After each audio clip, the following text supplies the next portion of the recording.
अस्सलाम वालेकुम, मेरा नाम राना मोहम्मद जुल्करनैन है। आज हम देखेंगे कि हम नाइट्रेट एस्टर किस तरह बना सकते हैं। नाइट्रेट एस्टर, सबसे पहले नाइट्रेट एस्टर होते क्या है, हम इनकी डेफिनेशन देखते हैं। Nitrate ester, these are asters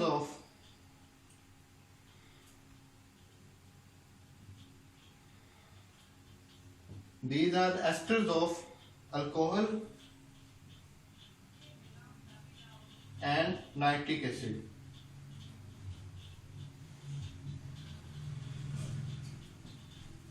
तो इनकी डेफिनेशन क्या हुई, these are esters of alcohol and nitric acid. तो उसके बाद हम इसका जनरल फार्मूला देख लेते हैं। इसका जनरल फार्मूला होता है RONO2। जब हम अल्कोहल देखते हैं, अल्कोहल का जनरल फार्मूला होता है ROH, लेकिन इनका जनरल फार्मूला होता है RONO2। यानी कि जहां अल्कोहल में H होता है वहां हम NO2 लगा देते हैं, तो हमारे पास नाइट्रेट एस्टर बन जाता है। तो हम सबसे पहले देखते हैं कि अल्कोहल का रिएक्शन कैसे होता है, कि किस रिएक्शन के थ्रू प्रिपेयर होते हैं। तो हम प्रिपरेशन देखते हैं इसकी।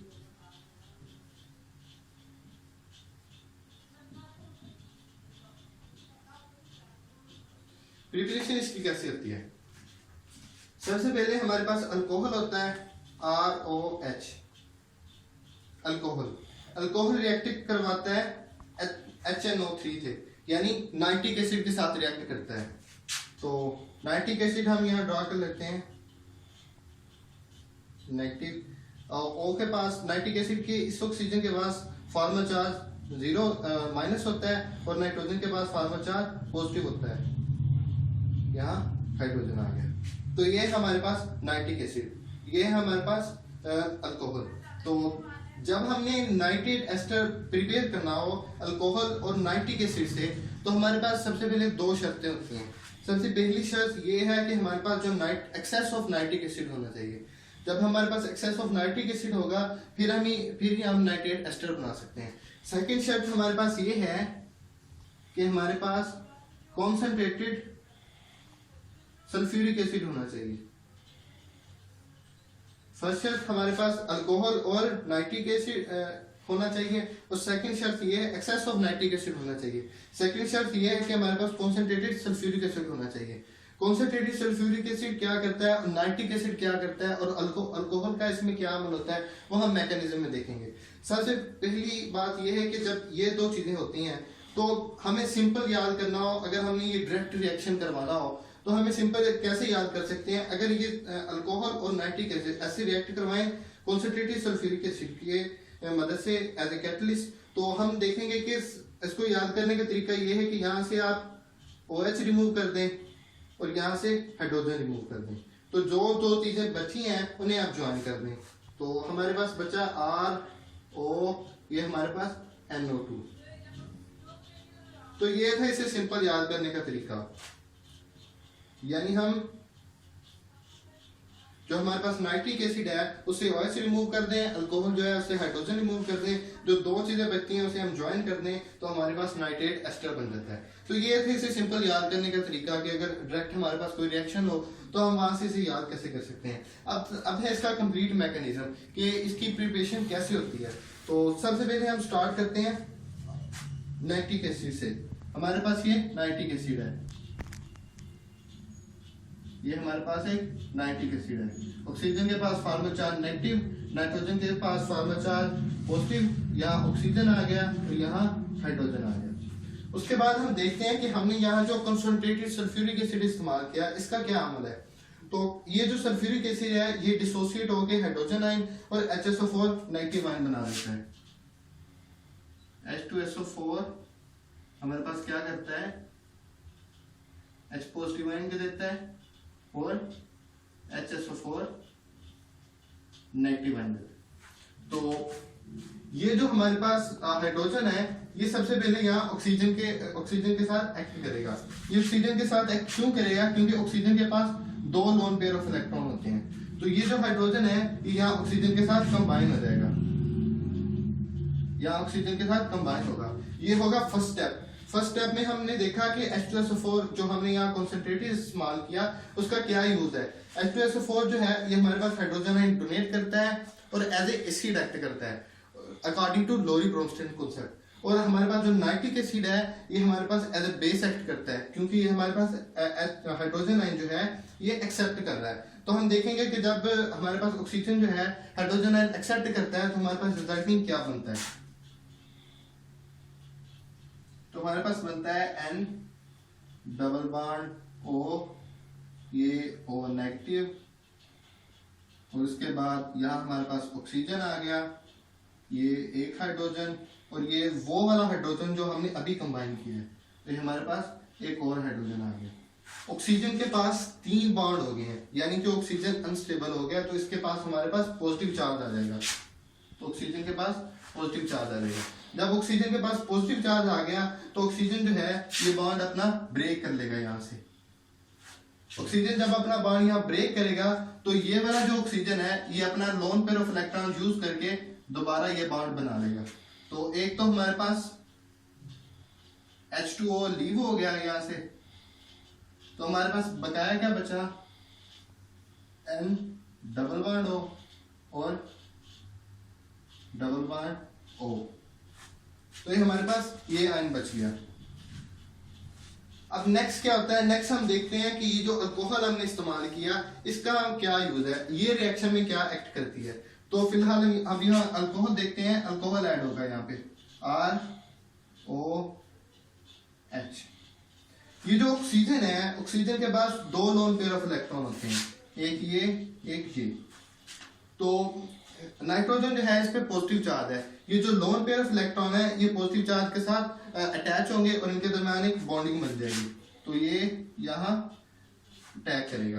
तो हमारे पास रिजल्टिंग क्या बनेगा, इस सारे को कंबाइन कर लेते हैं ROH। उसके बाद यहाँ पे जब ये बॉन्ड बनेगा, यानी कि ऑक्सीजन और नाइट्रोजन के दरमियान जब बॉन्ड बनेगा तो ये जो नाइट्रोजन और ऑक्सीजन के दरमियान ये जो बॉन्ड है ये ब्रेक हो जाएगा। ऑक्सीजन अपने इलेक्ट्रॉन यहाँ वापस ले लेगा और ऑक्सीजन पे दोबारा नेट नेगेटिव चार्ज आ जाएगा। तो एक तो हमारे पास ये बॉन्ड बनेगा और ये वाला बॉन्ड जो है वो हमारे पास ब्रेक हो जाएगा। ये लोन पेयर ऑफ इलेक्ट्रॉन के साथ ऑक्सीजन यहाँ नाइट्रोजन के साथ बॉन्ड बनाएगा और यहाँ ये जो ऑक्सीजन है ये नाइट्रोजन से अपने लोन पेयर ऑफ इलेक्ट्रॉन वापस ले लेगा और ऑक्सीजन के पास नेगेटिव चार्ज आ जाएगा। तो ये ROH और यहाँ एक नाइट्रोजन आ गया, यहाँ हमारे पास यहाँ पॉजिटिव चार्ज आ गया और ऑक्सीजन के पास नेगेटिव चार्ज आ गया। तो हमारे पास यहाँ जो ऑक्सीजन है, ऑक्सीजन के 3 बॉन्ड बन गए हैं, इसलिए इस पे पॉजिटिव चार्ज आ जाएगा। अब हमारे पास अगर हम यहाँ देखें तो हमारे पास तकरीबन नाइट्रेट एस्टर बन गया है।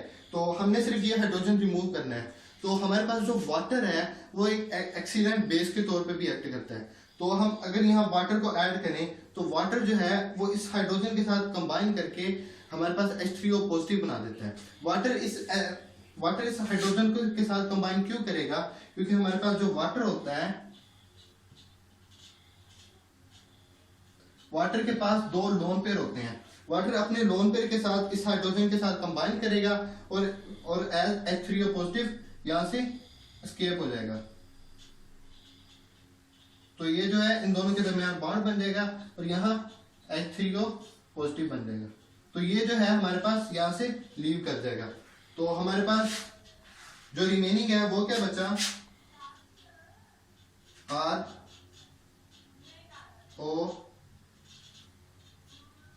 RO। यहाँ ऑक्सीजन पे पॉजिटिव चार्ज था, लेकिन जब ये बॉन्ड ब्रेक हो गया तो ऑक्सीजन के पास सिर्फ 2 बॉन्ड रह गए, तो ऑक्सीजन का जो पॉजिटिव चार्ज है वो खत्म हो जाएगा। RO, फिर यहाँ N double bond O positive और यहाँ O नेगेटिव। तो इस तरह हमने देखा कि जनरली हमारे पास नाइट्रेट एस्टर किस तरह प्रिपेयर कर सकते हैं। अब हम इसकी कुछ मजीद एग्जांपल देखेंगे। अब हम ये देखते हैं, ये हमारे पास है ग्लाइसरॉल। ग्लाइसरॉल को हमने देखा कि जब हमने बनाना हो नाइट्रेट एस्टर तो सबसे पहले हमारे पास अल्कोहल होना चाहिए। सेकंड चीज हमारे पास जो है हमारे पास एक्सेस ऑफ नाइट्रिक एसिड होना चाहिए और थर्ड चीज जो है वो हमारे पास कॉन्सेंट्रेटेड H2SO4 होना चाहिए। तो ये हमारे पास ग्लाइसरॉल है, यानी हमारे पास अल्कोहल है। तो सेकंड चीज हमारे पास नाइट्रिक एसिड होना चाहिए HNO3, और थर्ड चीज जो है हमारे पास कॉन्सेंट्रेटेड H2SO4 होना चाहिए। हमने मैकेनिज्म में देख लिया कि इनका एक्ट क्या होता है, HNO3 क्या किस तौर पे एक्ट करता है और H2SO4 किस तौर पे एक्ट करता है।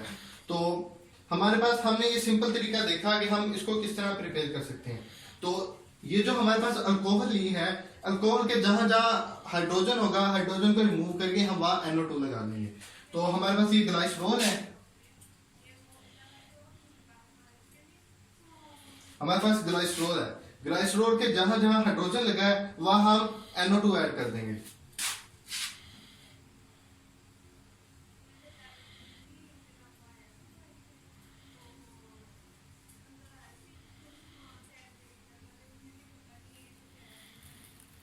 जहां जहां हमारे पास हाइड्रोजन ऐड है वहां वहां हमने NO2 ऐड कर दिया।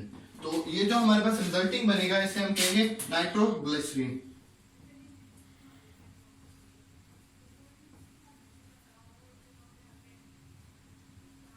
नाइट्रोग्लिसरीन एक बहुत ज्यादा एक्सप्लोसिव होता है, इसे हम नॉर्मल लैब में प्रिपेयर नहीं कर सकते। तो ये तो हमारे पास है नाइट्रोग्लिसरीन, यानी कि नाइट्रोग्लिसरीन जो है वो एक नाइट्रेट एस्टर है। तो जब भी हमने नाइट्रेट एस्टर प्रिपेयर करना हो तो हमारे पास जो अल्कोहल होती है, अल्कोहल के साथ हमने HNO3 हमारे पास एक्सेस में होना चाहिए और H2SO4 हमारे पास कॉन्सेंट्रेटेड होना चाहिए। तो हम इनको रिएक्ट करवाएंगे। जब रिएक्शन होगा तो सिंपली याद करने के लिए हमने रखा हुआ है कि यहाँ जहां जहां हमारे पास हाइड्रोजन होगा ग्लाइसरॉल में यानी कि जो भी अल्कोहल हो वहाँ ऑक्सीजन के साथ जहां जहां हाइड्रोजन हो तो वहां वहां हमने NO2 ऐड कर देना है। तो ऑक्सीजन के साथ हमने NO2 ऐड कर दिया, फिर ऑक्सीजन के साथ NO2, ऑक्सीजन के साथ NO2। ये एक पॉलीहाइड्रिक अल्कोहल है ग्लाइसरॉल जो है। तो इससे हमने नाइट्रोग्लिसरीन जो कि नाइट्रेट एस्टर है वो हमने प्रिपेयर कर लिया। अब हम इसकी एक सेकंड एग्जांपल देखते हैं। ये है हमारे पास सेलुलोज। सेलुलोज कैसे बनता है? जब ग्लूकोज ज्वाइन होते हैं ग्लाइकोसिडिक बॉन्ड के जरिए तो हमारे पास जो है वो सेलुलोज बन जाता है। तो ये है हमारे पास सेलुलोज। तो ये है हमारे पास एक सेलुलोज। ये दो हमारे पास ग्लूकोज मॉलिक्यूल है जो हम ग्लाइकोसिडिक बॉन्ड के थ्रू ज्वाइन हुए हैं। ये जो ऑक्सीजन है ये शो कर रहा है कि आगे भी इस तरह के ग्लूकोज मॉलिक्यूल हैं जो कि ग्लाइकोसिडिक बॉन्ड के थ्रू अटैच हुए हैं। अब ये जो हमारे पास सेलुलोज है हमने इसको HNO3 जो कि हमारे पास एक्सेस में था और H2SO4 जो कि हमारे पास कॉन्सेंट्रेटेड था उसके साथ हमने रिएक्ट करवाया। तो हमने सिंपली देखा कि अगर हमारे पास ऐसे स्ट्रेट फॉरवर्ड रिएक्शन हो तो हम उसे किस तरह सोल्व कर सकते हैं। तो जहां जहां हमारे पास अल्कोहल OH ग्रुप के साथ हाइड्रोजन हो वहां वहां हमने NO2 ऐड कर देना है। तो ये हमारा CH2OH, तो यहां हम हाइड्रोजन को रिमूव कर देंगे CH2O NO2, ठीक है। फिर एक हमारे पास OH ग्रुप जो है, एक OH ग्रुप यहां होगा, एक OH ग्रुप यहां होगा। तो एक OH ग्रुप यहां है तो हमने ऑक्सीजन और ये हाइड्रोजन को रिमूव करके यहां NO2 ऐड कर दिया। फिर यहाँ OH ग्रुप आ गया, ये OH को हाइड्रोजन को रिमूव करके हमने यहाँ NO2 ऐड कर दिया। फिर हमारे पास क्या आ गया, सेकंड पे हमारे पास एक यहाँ CH2OH है, ये हमने हाइड्रोजन को रिमूव कर दिया और इसकी जगह NO2 ऐड कर दिया। तो CH2O NO2। और सेकंड हमारे पास एक ये OH था, यहाँ हमने हाइड्रोजन को रिमूव कर दिया और NO2 ऐड कर दिया, NO2। फिर हमारे पास एक ये OH था, हमने यहाँ हाइड्रोजन को रिमूव किया और NO2 ऐड कर दिया। तो ये हमने देखा कि हमने किस तरह ग्लाइसरॉल जो कि एक अल्कोहल है, अल्कोहल के जरिए हमने नाइट्रिक एसिड और H2SO4 को यूज करके किस तरह हमने नाइट्रेट एस्टर प्रिपेयर कर लिया। हमारे पास ग्लाइसरॉल जो कि एक अल्कोहल था, हमने excess of nitric acid use किया, कॉन्सेंट्रेटेड सल्फ्यूरिक एसिड ऐड किया और हमारे पास रिजल्टिंग जो है वो नाइट्रेट एस्टर बन गया। तो ये था आज का हमारा टॉपिक। हमने नाइट्रेट एस्टर देखा, नाइट्रेट एस्टर की डेफिनेशन देखी, उसका जनरल फार्मूला देखा, फिर उसकी प्रिपरेशन देखी, फिर उसके बाद हमने उसका मैकेनिज्म देखा, उसके बाद हमने उसकी दो एग्जाम्पल डिस्कस की। If you like my video then don't forget to subscribe our channel. अगर आपको इस वीडियो में किसी किस्म की क्यूरी हो तो आप नीचे कमेंट सेक्शन में पूछ सकते हैं। Thank you.